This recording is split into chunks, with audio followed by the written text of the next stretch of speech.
संघर्षाच्या सुनावणीमध्ये बुधवारी दिवसभर शिंदेंच्या वकिलांनी युक्तिवाद करताना काही मुद्दे उपस्थित केले। 2 बैठकीला गैरहजर राहिल्यामुळे स्वेच्छेने सदस्यत्वाचा त्याग केल्याचं त्यांना सांगण्यात आल्याचा युक्तिवाद शिंदेंच्या वकिलांनी केला। तर याच सुनावणी दरम्यान न्यायमूर्तींनी काही महत्त्वाची निरीक्षणे देखील नोंदवली। त्यामध्ये जर एकनाथ शिंदे यांना अपात्र ठरवलं असतं तर काय झालं असतं असा सवाल न्यायमूर्तींनी विचारलेला आहे।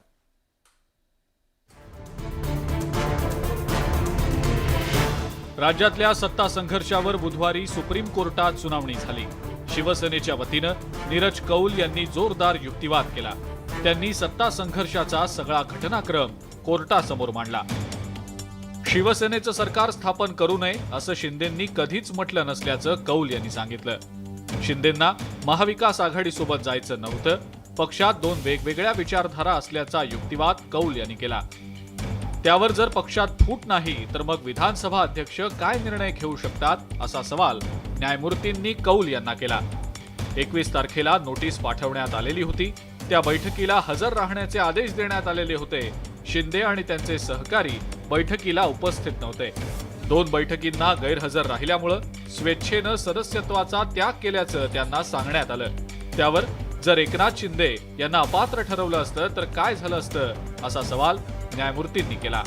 हे सर्व कपोलकल्पित असल्याचं नीरज कौल यांनी कोर्टाला सांगितलं। सगळ्यात सुरुवातीला एकनाथ शिंदे गटाकडून जी आर्ग्युमेंट झाली त्यात प्रामुख्याने पहिल्यांदा विधानसभा अध्यक्षांच्या अधिकारासंदर्भात त्यांनी ते 3 जे घटनात्मक बॉडीज आहेत त्यावर भाष्य केलं। त्यात पहिल्यांदा विधानसभा अध्यक्ष, माननीय राज्यपाल आणि इलेक्शन कमिशनच्या संदर्भात त्यांनी आर्ग्युमेंट केली।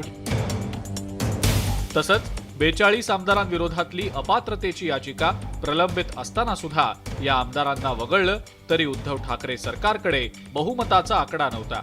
त्यामुळे बहुमत नसलेला व्यक्ती मुख्यमंत्रीपदी कसा काय राहू शकतो असा सवाल कौल यांनी उपस्थित केला। त्यावर न्यायाधीशांनी अत्यंत महत्त्वाचा प्रश्न उपस्थित केला। विधानसभा अध्यक्षांनी 39 आमदारांच्या विरोधात अपात्रतेची कारवाई केली असती तर चित्र वेगळं असतं असं महत्त्वाचं निरीक्षण सरन्यायाधीशांनी नोंदवलं। आमदारांच्या अपात्रतेबाबतचा निर्णय घेण्याचा अधिकार हा विधानसभा अध्यक्षांनाच असल्याचा युक्तिवाद नीरज कौल यांनी केला। केवळ अपवादात्मक परिस्थितीत त्या अधिकारांना आव्हान दिलं जाऊ शकतं असंही त्यांनी कोर्टाला सांगितलं। Bureau report, news 18 Lokmat. खासदार संजय राऊतांवरती हक्कभंग दाखल करण्यात आलेला आहे आणि त्यावरती आता विधानसभा अध्यक्षांनी हक्कभंग समितीकडून पडताळणी करण्याचा आदेश दिलेला आणि त्यामुळे आता राऊतांवरती हक्कभंगाची टांगती तलवार आहे। पण हक्कभंग म्हणजे काय, हक्कभंग कधी दाखल करता येतो, त्यामध्ये शिक्षेची कोणती तरतूद आहे याचा वेध घेणारा आमचा हा विशेष रिपोर्ट।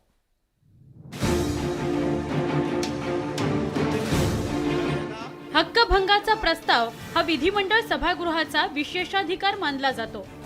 त्यामुळे पर्यायानं तो या सभागृहातील आमदारांनाही मिळालेला आहे। विधानसभा आणि विधान परिषदेच्या आमदारांना सभागृहात कोणत्याही दबावाशिवाय आपलं मत व्यक्त करता यावं, एखाद्या व्यक्तीचा बिनदिक्कतपणे उल्लेख करता यावा, त्यांच्यावर आरोप करता यावेत, यासाठी सभागृहाला हे विशेषाधिकार देण्यात आले।